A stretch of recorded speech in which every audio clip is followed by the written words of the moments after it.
2025년 초 예멘의 남부과도위원회는 대규모 공세를 시작하여 12월 중순에는 과거 남예멘 영토의 거의 대부분을 점령했습니다.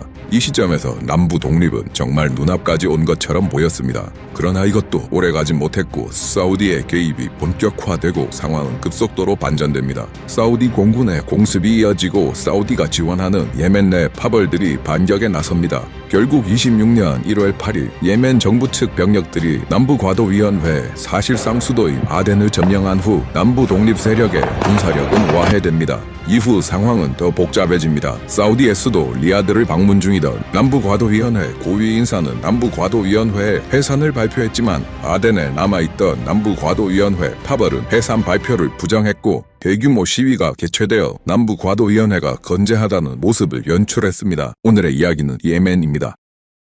2010년대 중동의 지역 패권 경쟁 구도는 이란과 이란이 지원하는 세력들이 한 축이고 사우디와 아랍에미리트 연합이 다른 한 축이었습니다. 시간이 지나면서 이란의 프록시들이 군사적으로 큰 피해를 입고 이란 자체도 경제난으로 영향력이 약화되자 2020년대 중동에서는 아랍에미리트와 사우디가 중동의 지역 패권을 두고 경쟁하는 구도가 됩니다. 대체적으로 아랍에미리트는 분리주의 또는 자치 성향의 세력을 지원하면서 주요 항만 및 자원을 확보하려고 시도했고 사우디는 국제적으로 인정된 국가들을 지원했습니다. 수단에서 아랍에미리트는 분리주의 성향의 신속 지원군을 지원하고 사우디는 국제적으로 인정받는 정부인 알부르한을 지원합니다. 소말리아에서도 아랍에미리트는 분리독립 또는 자치를 목표로 하는 세력인 소말릴란드, 푼틀란드 등을 지원하고 있습니다. 아랍에미리트는 소말릴란드의 베르베라 항구와 푼틀란드의 보사소 공군기지 등의 인프라에 투자했고 이 거점들을 이용하고 있습니다. 국제적으로 인정받는 소말리아 정부와 이를 지원하는 사우디와 이집트는 아랍에미리트를 견제하기 위해서 안보 협력을 강화하고 있습니다.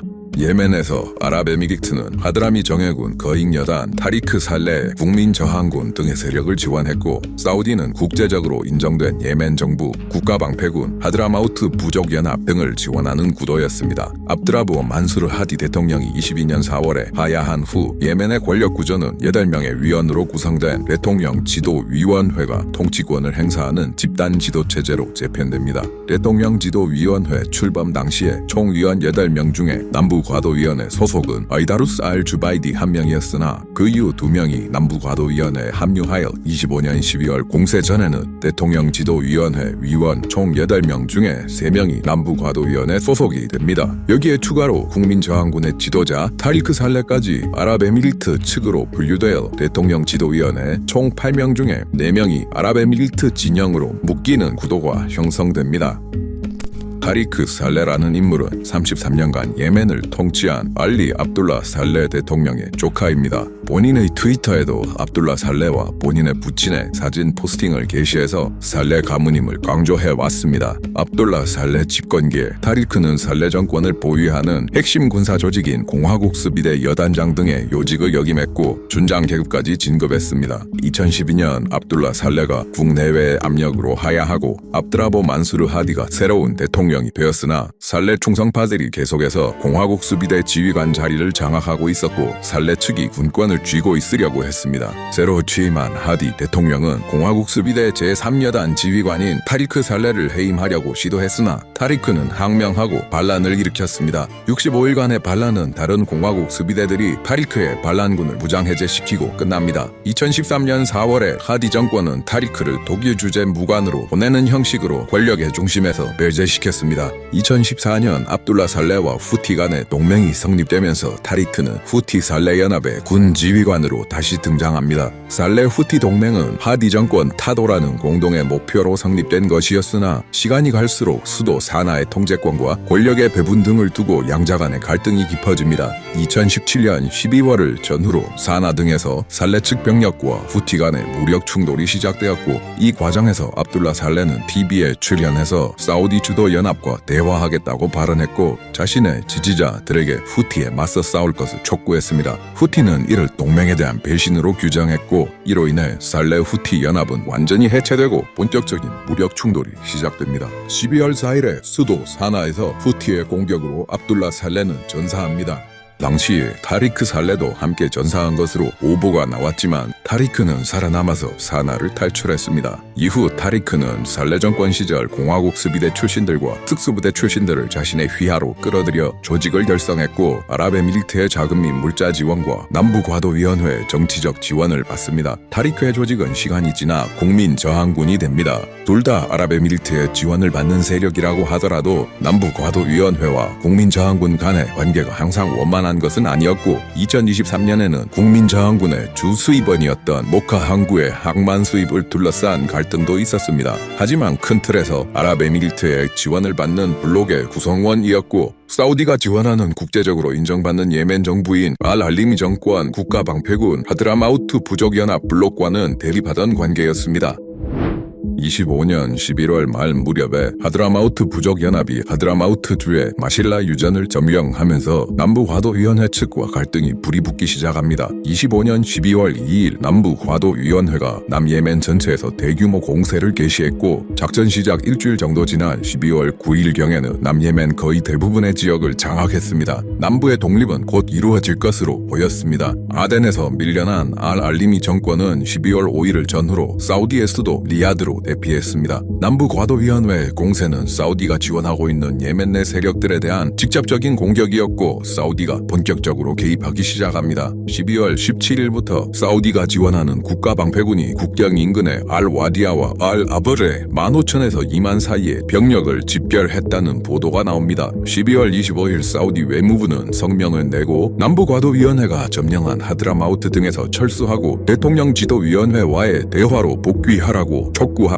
12월 25일을 전후로 사우디의 지원을 받는 하드라마우트 부족연합이 하드라마우트주의 북부 산악지역에서 남부과도위원회 동맹인 하드라미 정예군을 공격했고 이후로 양측 간에 계속해서 충돌이 이어집니다. 12월 26일 사우디 공군은 하드라마우트주의 와디 나합과 가일 빈 야민 등의 남부과도위원회 진지 인근을 경고 목적으로 폭격합니다. 이 시기까지의 사우디의 폭격은 남부과도위원회에 대한 경고 성격이 강했습니다. 12월 27일 사우디의 국방장관이자 무함마드 빈 살만의 동생인 칼리드 빈 살만이 트위터에 성명을 내고 남부과도위원회에게 하드라마우트주와 마흐라주에서 병력을 철수시키고 점령 중인 군기지를 사우디가 지원하는 국가방패군 및 예멘 정부에 평화적으로 넘기라고 요구했습니다. 칼리드 빈 살만의 발언 다음 날 주바이리는 집회에서 공개적으로 사우디의 요구를 거부합니다. 예멘의 군사안보 언론인 디펜스 라인에 따르면 주바이디는 이 집회에서 남부과도위원회는 남부 국가의 회복이라는 목표 달성을 방해하는 어떤 행위도 용납하지 않을 것이며 자신들은 세계와 싸울 준비가 돼 있다라고 발언했다고 합니다. 또한 주바이디는 지지자들에게 필요시 총동원령을 할 수 있으니 준비하라고 발언했고 어떤 군대라도 세이윤을 노린다면 모래 파묻힐 것이다 라는 발언도 했습니다. 28일을 전후로 하드라마우트 부족연합과 국가방패군의 작전 준비가 본격화되고 이제부터 전황은 급박하게 돌아갑니다. 12월 30일 아랍에미리트가 남부과도위원회에 지원하는 물자가 들어오는 중요 항구인 무칼라를 사우디 공군이 공습했고 아랍에미리트가 지원한 장갑차 등의 장비가 상당수 파손됩니다.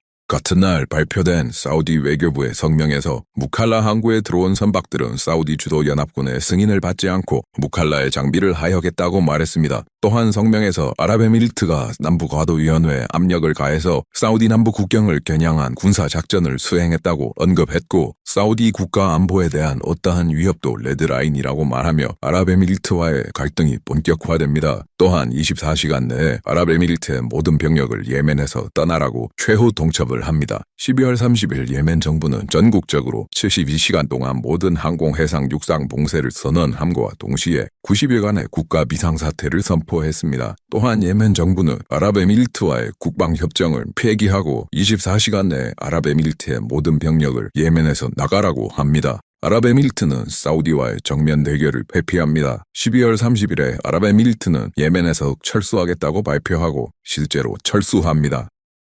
사우디가 외교적 압박과 공습을 가하는 와중에도 남부과도위원회는 점령한 지역에서 철수하기를 거부하고 계속해서 분리 독립을 추진합니다. 1월 2일 아이다루스 알 주바이디는 남부의 독립국인 남아라비아의 헌법을 발표했고 2년간의 과도 기간 후 예멘에서 독립하겠다고 선언합니다. 1월 2일 알알리미 대통령은 하드라마우트 주지사 살렘 알칸바시를 국가방패군을 지휘할 사령관으로 임명했습니다. 칸바시는 남부과도위원회로부터 군사 거점을 탈환하기 위한 반격작전인 귀지 이관 작전을 개시합니다. 1월 2일부터 하드라마우트 부족연합과 국가방패군이 알카튼과 세이윤을 향해 본격적으로 움직이기 시작합니다. 사우디의 공군은 세이윤, 무칼라 등을 포함한 남부과도위원회 거점을 폭격하면서 지원했습니다. 국가방패군은 1월 2일에 하드라마우트주 알카샤에 위치한 제37 기계화 보병여단의 기지를 점령하고 그 영상을 공개했습니다.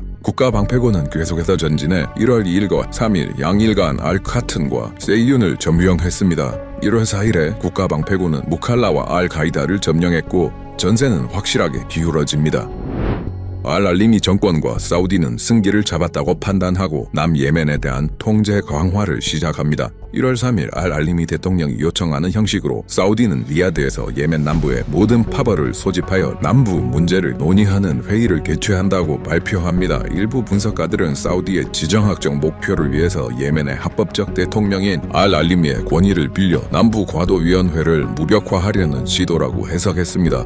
남부과도위원회 공세 개시 전까지 아랍에미리트 측이라고 평가되던 4명의 대통령지도위원회 위원들은 26년 1월 리야드 회의 참석을 두고 상반된 행보를 합니다. 남부과도위원회 위원장 아이다루스 알 주바이디와 부위원장 파라즈 알 바흐사니는 리야드로 가기를 거부했으나 남부과도위원회의 다른 부위원장인 아부자라 알 무하라미와 국민저항군의 타리크 살레는 리야드 회의에 참석합니다. 이후 타리크와 아부자라는 사우디 측으로 전향했습니다. 아부자라와 타리크는 1월 3일과 4일 사이에 리야드에서 칼리드 빈 살만 사우디 국방장관을 만나 회담했습니다. 1월 6일에 국가방패군은 샤부아주로 진출하기 시작했습니다. 이후 남부과도위원회 붕괴는 가속화됩니다. 알알리미 대통령과 사우디는 아이다루스 알 주바이디를 계속해서 리야드로 소환했으나 주바이디는 계속해서 거부했습니다. 1월 7일 타리크 살레와 아부자라도 참석한 대통령지도위원회 회의가 열리고 여기서 주바이디를 대통령지도위원회에서 제명하고 부위원장 직도 박탈하기로 결정합니다. 같은 날 알알리미 대통령은 주바이디를 내란죄를 포함한 혐의로 기소하라고 검찰총장에게 지시합니다. 한편 1월 7일부터 아덴 상공에는 국가방패군의 드론이 날아다니기 시작했고 지상병력이 아덴 인근으로 접근합니다. 1월 8일 국가방패군은 남부과도위원회 사실상 수도인 아덴을 점령했다고 발표합니다. 아덴 함락 전에 아이다루스 알 주바이디가 행적을 감춥니다. 이와 관련해 1월 8일 사우디 주도 연합군의 대변인 트르크 알 말키 소장은 성명을 발표합니다. 이 성명에서 사우디 측이 주장하는 주바이디의 행적은 이렇습니다. 1월 7일 심야에 주바이디와 측근 인사들은 배를 타고 아덴을 탈출해 1월 8일 정오 무렵에 소말릴란드의 베르베라 항구에 도착했습니다. 주바이디는 아랍에미리트의 합동작전사령관 아와드 알 아흐바비 소장에게 소말릴란드에 도착했다고 알리고 아랍에미리트가 미리 대기시켜둔 수송기를 타고 모가디슈 공항을 경유해 20시 47분에 아부다비 알리프 공군기지에 도착했다는 것이 사우디 측 발표입니다. 이에 대해서 남부과도위원회 대변인 안와르 알타미미는 언론과의 인터뷰에서 주바이디는 예멘 국내에 있다고 사우디의 주장을 반박했습니다. 주요 메이저 언론들은 사우디의 주장을 인용해서 보도했습니다. 1월 8일 아부자라는 유엔의 예멘 특사 한스 구른드베리를 만난 자리에서 리야드에서의 대화 자리를 마련해준 사우디 정부에 깊은 감사를 표시했고 1월 9일 사우디 리야드에 있던 남부과도위원회 사무총장 압둘라흐만 알 수바이히가 남부과도위원회 해산을 발표합니다. 그러나 아덴의 남부과도위원회 집행부는 해산에 동의하지 않았습니다. 남부과도위원회 대변인 알타미미는 남부과도위원회 존속에 관한 어떤 결정이든 오직 그 정당한 제도적 기구들을 통해 그리고 의장의 지도 아래에서만 내려질 수 있다고 말하면서 위원회 대표단 구성원들이 리야드에 남아있는 동안에는 해산 절차가 진행될 수 없다고 말했습니다. 한편 사우디는 예멘 남부의 민심 수습 작업에 들어갑니다. 사우디군의 고위 관계자인 팔라흐 알 샤흐라니는 예멘 남부의 군 지도자들과 만난 자리에서 모든 무장 조직을 포용하겠다고 발언했으며 남부의 정당한 대의를 다루는 회의가 리야드에서 개최될 것이라고 말했습니다. 이는 남부의 요구를 어느 정도 수용하는 발언으로 불만을 수습하려는 의도로 보였습니다. 다른 한편으로 사우디 사우디는 공무원 급여 지급을 위한 예산을 예멘 정부에 지원했고 예멘 최고군사위원회 소속 부대들의 급여를 사우디 주도 연합이 지급하는 등 경제적 지원도 강화해 남부를 수습하려고 하고 있습니다. 1월 15일 대통령 지도위원회 중에 사우디 측으로 전향하지 않은 마지막 남부과도위원회 측 인물이었던 바흐사니가 해임됩니다. 일주일 가까이 잠적하던 아이다루스 알 주바이디는 1월 15일 남부 측 TV 채널 등을 통해 메시지를 전했고 16일 오후 3시에 아덴에서 대규모 시위를 개최하라고 호소했습니다. 주바이디의 요청대로 16일에 아덴에서 시위가 열립니다. 이 시위에 대해서 주바이디는 페이스북과 트위터에 남부인들의 자유의지가 진정한 정당성의 원천이다. 우리는 더 이상 우리의 권리를 훼손하거나 받아들일 수 없는 현실을 강요하는 해법을 받아들이지 않을 것이다. 나는 순교자들의 피와 영웅들의 희생에 충성을 맹세하며 그들이 열망했던 목표를 달성할 때까지 함께 나가겠다 등의 발언을 했습니다. 주바이디를 필두로 하는 강경파들은 독립국가 건설 목표를 아직까지 포기하지 않았습니다. 대통령위원회에서 해임된 남부과도위원회 부위원장 바흐사니도 트위터를 통해서 아덴 시위에 대해서 어떤 상황에서도 민중의 의지는 꺾을 수 없다라는 발언을 했습니다. 미국은 남부 공세가 시작된 때부터 알-알리미 정권에 대한 지지를 계속해서 보여주고 있습니다. 25년 12월 9일 예멘 주재 미국 대사관 트위터에는 대통령 지도위원회에 대한 지원을 계속할 것이라고 밝혔습니다. 26년 1월 7일 트럼프의 사돈이자 미국의 아랍 중동 수석 고문인 마사드 블로스는 알-알리미 대통령과 면담한 사진을 트위터에 올렸습니다. 사우디의 예멘 개입은 소말리아에 영향을 미칩니다. 아랍에미리트의 지원을 받는 소말리랜드가 독립을 시도 중이고 25년 12월에는 이스라엘이 최초로 국가로 승인했습니다. 이후 소말리랜드의 독립을 저지하는 것은 소말리아 연방의 중요 과제로 부상합니다. 소말리아 국방부 장관은 26년 1월 10일 알자지라와의 인터뷰에서 사우디가 예멘의 남부과도위원회에 대한 군사적 개입을 했듯이 소말리랜드에도 사우디가 개입을 해달라고 발언합니다. 아랍에미리트와 사우디가 여러 곳에서 대리전으로 충돌하고 있는 한편으로 양국 간 외교 관계는 계속해서 이어지고 26년 1월에 걸프실드 2026이라는 합동훈련을 실시했습니다. 남부과도위원회가 다시 세력을 회복할지 역사의 뒤안길로 사라질 것인지는 시간이 지나봐야 알 수 있을 것 같습니다. 오늘의 이야기는 여기까지입니다. 구독과 좋아요 부탁드립니다.